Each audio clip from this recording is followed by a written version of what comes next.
அன்பு வணக்கங்கள். சொல்லுங்க. திருக்குறள் உலக பொதுமறை.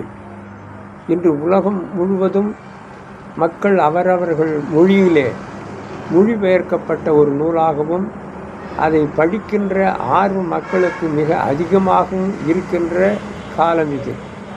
பொதுமறை எல்லா மதத்தாருக்கும் எல்லா ஜாதி உணர்வு உடையவர்களுக்கும் இது தக்க ஒரு அறிவுரையை சொல்லுவது. சம நீதி சமத்துவம் போன்ற கருத்துக்களை வலியுறுத்துவது, சாதி மனப்பான்மை இருக்கக்கூடாது என்பதையெல்லாம் போதிக்கின்ற ஒரு நல்ல ஒரு அற்புதமான ஒரு பொதுமறை மக்களுக்கான நூல். இந்த நூல் நமது தமிழ்நாட்டில் திருவள்ளுவரால் இயற்றப்பட்டது என்பது நமக்கெல்லாம் ஒரு பெருமை.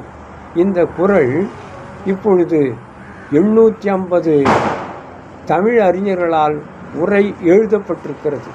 இந்த உரை பெரும்பாலும் பரிமேலழகர் உரையை பின்பற்றியே எல்லாரும் உரை கண்டிருக்கிறார்கள். அந்த உரை அவர் சொன்னதையே அப்படியே எழுதி அரைத்தமாகவே அரைத்தது போல உரைகள் இருக்கிறது. அந்த முறையிலே சில உரைகள் எனக்கு மாறுபட்ட ஒரு சிந்தனையை கொடுத்து, இது அந்த உரை அல்ல, இது வேறுபட்ட உரை, மிக சிறப்பான உரையாக இது இருக்கிறது, இதில் பொருள் வேறு விதமாக அமைந்திருக்கிறது என்பதை அறிந்து அதை நூலாகவும் நான் செய்திருக்கிறேன். குறள் சூரியன் என்று 3 தொகுதிகளை நான் வெளியிட்டிருக்கிறேன். அந்த முறையிலே அதிலே சில பாடல்களை நாம் இங்கு வித்தியாசமான ஒரு விளக்கமாக இங்கே தர நான் விரும்புகிறேன். வலி ஊக்கமுடைமை என்ற அதிகாரத்திலே 5வது பாடல் எல்லாருக்கும் தெரிந்த பாடல். வெள்ளத்தனையது மலர் நீட்டம் மாந்தர்தம் உள்ளத்தனையது உயர்வு. இந்த பாடலின் பொருள் அனைவரும் சொல்லக்கூடியது, நீர் அளவே அந்த தாமரை மலர் வளர்ந்திருக்கும், அதற்கு மேல் வளராது. நீர் ஒரு ஜான் இருந்தால் அல்லது 1 முழம் இருந்தால் அந்த தண்டின் நீளமும் 1 முழம்தான் இருக்கும். அதே மழை நீர் பெய்து அதிக அளவு மறுநாள் ஒரு மீட்டர் அளவு அல்லது அதிகப்படியான அளவு தேங்கி இருக்கும் பொழுது திடீரென்று அந்த தாமரை வளர்ந்து அந்த நீர் அளவு ஆகிவிடும் என்பதாக ஒரு தவறான பொருள் அதில் அமைந்திருக்கிறது உரையில். அந்த உரையை நான் மறுக்கிறேன். எனக்கு ஏற்புடையதாக இல்லை. நான் பார்த்த அளவிலே பல குளங்களுக்கு சென்று பல தடாகங்களுக்கு சென்று பார்வையிட்ட பொழுது குளத்து நீரை விட 1 முழம் 1.5 முழம் கூட நீட்டி வளர்ந்து நல்ல செழிப்பாக இலையும் பூவுமாக அழகாக காட்சியளிப்பதை நான் பார்த்திருக்கிறேன். நீங்களும் கூட பார்க்கலாம். அந்த விதத்திலே வெள்ளத்தனைது மலர் நீட்டம் என்று உரை சொன்னது தவறான ஒரு உரையாகத்தான் எனக்கு படுகிறது. ஆகவே வெள்ளத்தையும் மீறி அந்த நீரையும் மீறி அது வளர்ந்து செழிப்பாக பூக்களோடு இருப்பதை நான் கண்ணால் கண்டவன். அந்த முறையிலே அந்த உரை சரியில்லை. ஆகவே வெள்ளத்தனைது மலர் நீட்டம் என்று சொன்னால் வெள்ளம் என்று சொல்ல ஓடுகின்ற நீர் பெருகுகின்ற நீர் என்று தான் அகராதியில் போட்டிருக்கிறார்கள். மலையாளத்திலே வெள்ளம் என்றால் நீர் என்ற பொருள். ஆனால் இங்கே நடைமுறையிலே நாம் ஒரு வீட்டிற்கு சென்று வெள்ளம் கொண்டு வா என்று சொல்லுவதில்லை. குளத்தை பார்த்து வெள்ளம் நிறைய இருக்கிறது என்று சொல்லுவது இல்லை. ஏரியிலே பார்த்து வெள்ளம் பார்த்தியா எப்படி இருக்கு என்று சொல்லுவதில்லை. இது நிற்கின்ற நீர். ஆகவே நிற்கின்ற நீரை நாம் எப்படி வெள்ளம் என்கிற சொல்லுக்கு சரியான பொருளாக நாம் கொள்ள முடியாது. வெள்ளம் என்றால் ஓடுகின்ற நீர். ஆகவே அவர் தாமரை என்று கூட சொல்லவில்லை, பெயர் குறிப்பிட்டு சொல்ல மலர் என்று பொதுவாக சொல்லுகிறார். பொதுவான மலரை தாமரை என்று வலிய இவர்கள் பொருள் உண்டு, அதற்கு ஒரு உரை சொல்லுகிறார்கள். ஆகவே வலிய சொல்வது நல்லதல்ல. இயல்பான அந்த குறளுக்கு பொருத்தமான மிக ஏற்புடையதான ஒரு உரையாக விளக்கமாக அது இருக்க வேண்டும். அந்த விதத்திலே மலர் என்று சொன்னால் பலவிதமான மலர்கள் இருக்கிறது. மல்லிகை, மெல்லிகை பிச்சி செண்பக தேவதாரம் வாசம் மிகுந்த மலர் ஜாதி என்று பல மந்தாரம் இன்னும் நிறைய பூக்கள் இப்படி நிறைய இருக்கிறது. அந்த பூக்களை வியாபார நோக்கமாக ஒரு விவசாயி தன் நிலத்தில் வளர்க்கிறார், செடி போட்டிருக்கிறார். அதற்கு வாய்க்கால் வரும். அந்த வாய்க்காலின் மூலமாகத்தான் தண்ணீரை பாய்ச்ச வேண்டும். அந்த வாய்க்காலில் நிறைய தண்ணீர் புரண்டு வெள்ளம் போன்ற ஒரு அதிகப்படியான நீராக தினம் பாய்ந்து அதை அந்த நிலத்திலே குளிர்வித்தால் அந்த பூக்கள் மேலும் செழிப்படைந்து மேலும் நீண்டு நல்ல முறையிலே வளரும். அவனுக்கு நல்ல ஒரு ஆதாயத்தை கொடுக்கும்.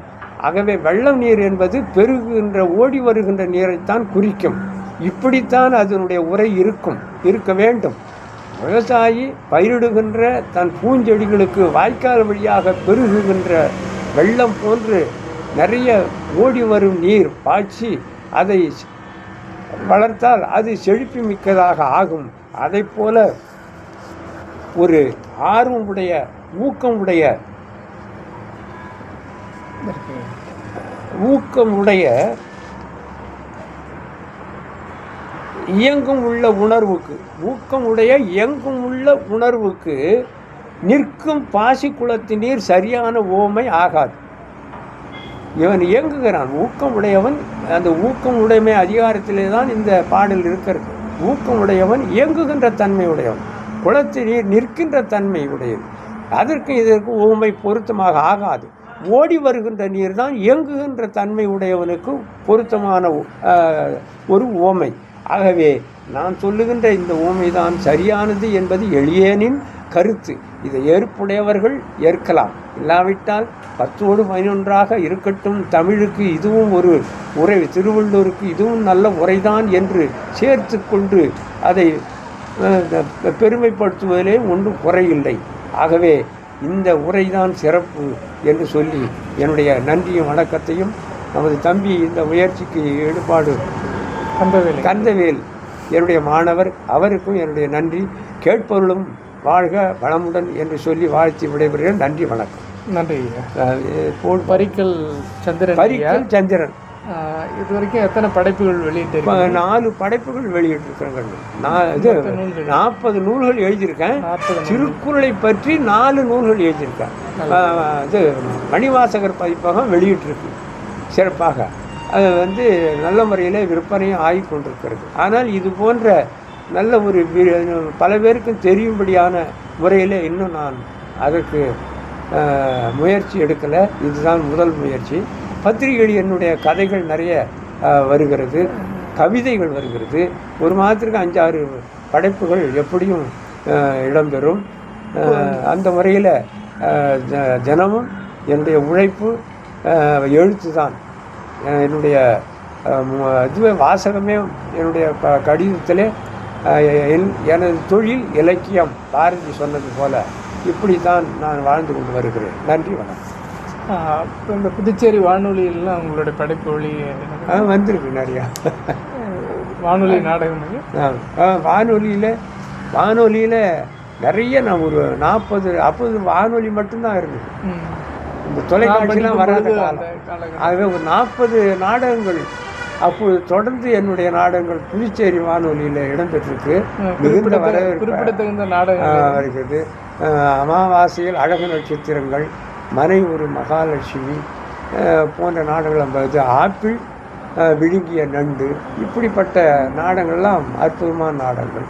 2வது இப்போவும் அவ்வப்போது என் சொற்பொழிவு, சிறுகதை படிப்பது, வாசிப்பது, இப்படியான முறையில் அது என்னை பயன்படுத்தி கொண்டு தான் வருகிறது.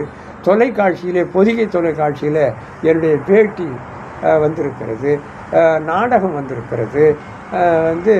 நல்ல முறையில் என்னை அதுவும் பயன்படுத்தி கொண்டு தான் எந்த ஆண்டு இருக்கிறது. அது ஒரு 2வது தலைமுறை, புதிய தலைமுறை, சி தமிழ், சன் நியூஸ், இப்படிப்பட்ட தொலைக்காட்சிகளில் என்னை பேட்டி எடுத்திருக்கிறார்கள். திருநங்கை கும்பாகம், திருநங்கை பற்றி கும்பாகம் திருவிழாவில் திருநங்கை வரலாறுகளை அவ்வளவாக தெரியவில்லை, அவங்களுடைய பெருமையை தெரியவில்லை என்று சொல்லி பேட்டி எடுத்திருக்கிறார்கள். மலையாள மனோரமா என்ற ஒரு பத்திரிகை மலையாளத்தில் அது பிரசுரமாகிறது. அவர்கள் பத்திரிகையிலே போடுவதற்காக அவர்கள் வந்து அந்த குவாந்துராவிலே என்னை பேட்டி எடுத்தார்கள். அரவானுக்கு 32 லட்சணம் என்று சொல்லுகிறார்களுடைய 32 லட்சணம் என்னன்னு கேட்டால் சொல்ல தெரியல. அந்த கோவிலில் பல பேரும் கேட்டால் சொல்ல தெரியல.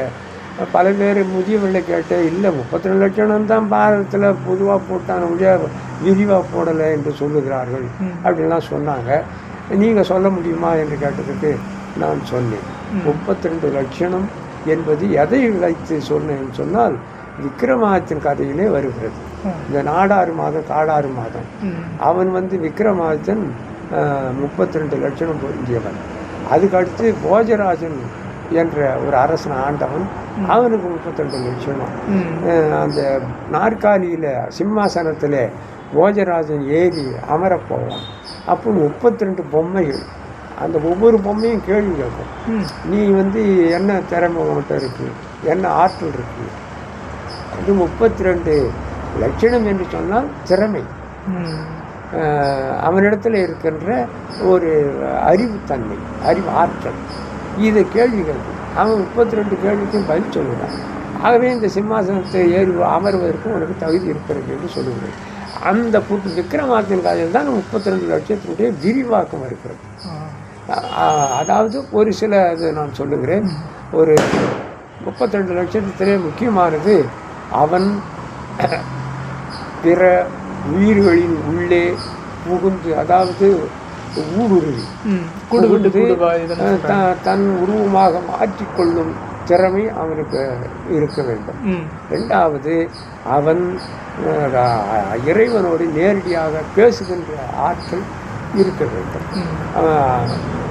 மக்களுடைய மனநிலையை முகத்தை பார்த்து அறிந்து கொள்வதாக இருக்க வேண்டும். அவனை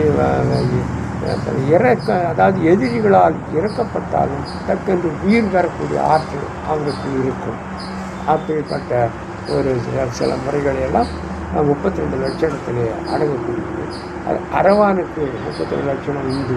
அதாவது களவிட்டார்கள் என்ற வரலாறும் இருக்கிறது. அது 32 லட்சம் என்ற ஆற்றல் அதை அறிவாற்றல். நன்றி. நல்லது, நன்றி. மகிழ்ச்சி. நன்றி. மகிழ்ச்சி. இப்போ இது வந்து எல்லாருக்கும் போகுமா? எல்லாருக்கும் போகும். நான் அப்புறம் அதை பகிர்க்கிறேன். சரி, அதுக்கு ஒரு ஏற்பாடு நம்ம செய்யணும்ல? ஆமாங்க. சரி கண்ணு, நன்றி. இதுதான் எனக்கு ரொம்ப மகிழ்ச்சி. ரெண்டாவது உனக்காக ரொம்ப கஷ்டப்படுறது நான் ஒரு சில நினச்சிப்பேன்.